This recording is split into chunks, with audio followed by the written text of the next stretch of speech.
যে দল নিজের কমিটি গঠন করতে পারে না, সেই দলকে যদি ক্ষমতায় নেন, তার দেশকে সে কিভাবে শান্তিতে রাখবে? যারা নিজেদের দলের লোকের জন্য নিরাপদ নয়, তাদের কাছে বাংলাদেশের জনগণ নিরাপদ হয় কিভাবে?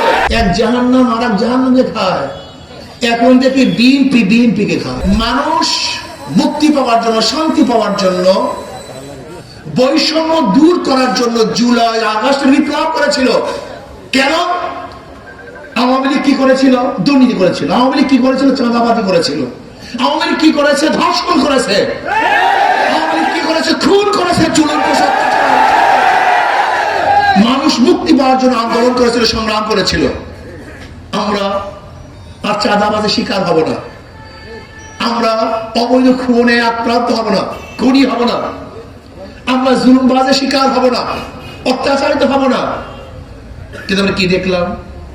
5ই আগস্টের পরে আবারও চাঁদাবাজি, আবারও দখলদার, আবারও জুলুম, আবারও খুন।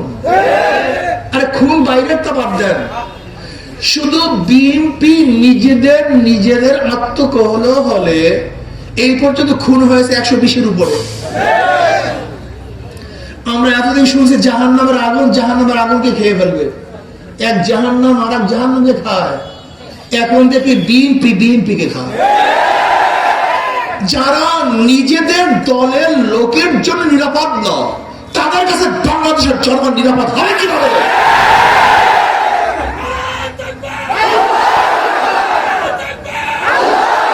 গাঁজা সেবন করেন না, মদ পান করে ভূত হয়ে যায় না, সেন্সকে ঠিক রাখেন। আমরা এতদিন কি দেখেছি? যে দল অন্য দলকে খুন করে, হত্যা করে, অবরোধ করে। আর এখন থেকে বিএনপিকে অবরোধ করে, হত্যা করে, খুন করে। আমরা কি দেখেছি? বিএনপির মধ্যে কমিটি গঠন করতে গিয়ে প্রতিদিন বাজাবাজি, প্রতিদিন মারামারি। যে দল নিজের কমিটি গঠন করতে পারে না, সেই দলকে যদি ক্ষমতায় নেন, তার দেশকে সে কিভাবে শান্তিতে রাখবে? কিভাবে ঐক্য রাখবে? আজীব ব্যাপার। যাদের দলকে নিজেরা সংগঠিত করতে পারে না, ঐক্য করতে পারে না, তারা বহুবিধ মানুষের নীতি আদর্শের মানুষকে ঐক্য করবে কিভাবে? সম্ভব কিভাবে? তারেক জিয়া সাহেব বক্তৃতা করেছেন, আমি দুর্নীতির বিরুদ্ধে, যারা আমার দলের মধ্যে দুর্নীতি করবে আমি তাদের বিরুদ্ধে অ্যাকশন নেব, বিচার করব, বহিষ্কার করব। আমি জবাব দিয়েছিলাম, কয়লার কোন অংশ পরিষ্কার করবেন? কয়লার কোন অংশ পরিষ্কার করলে পরিষ্কার হবে? হ্যাঁ, যাদের জন্মই দুর্নীতি, যাদের জন্ম চাঁদাবাজি, যাদের জন্মই খুন, যাদের সময় 5 দেশ দুর্নীতির চ্যাম্পিয়নশিপ লাভ করেছে, তাদেরকে আপনি কোন জায়গায় পরিষ্কার করবেন? তাদের কি সংস্কার করবেন? আমরা সাধারণ জনগণ মানুষকে ক্ষমতায় নেই শান্তির জন্য, জুলুমের জন্য না, অত্যাচারের জন্য, অবিচারের জন্য।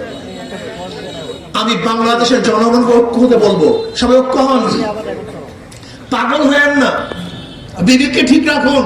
ইসলামী আন্দোলন বাংলাদেশ বিশ্বাস করে, যতদিন পর্যন্ত আদর্শবিহীন মানুষ, দুর্নীতিবাজ, লোভী, ডাকাত, চোর, গুন্ডা, বদমাশরা দেশের শাসক হবেন, ততদিন পর্যন্ত এদেশ থেকে দুর্নীতি দূর হবে না, ডাকাতি বন্ধ হবে না।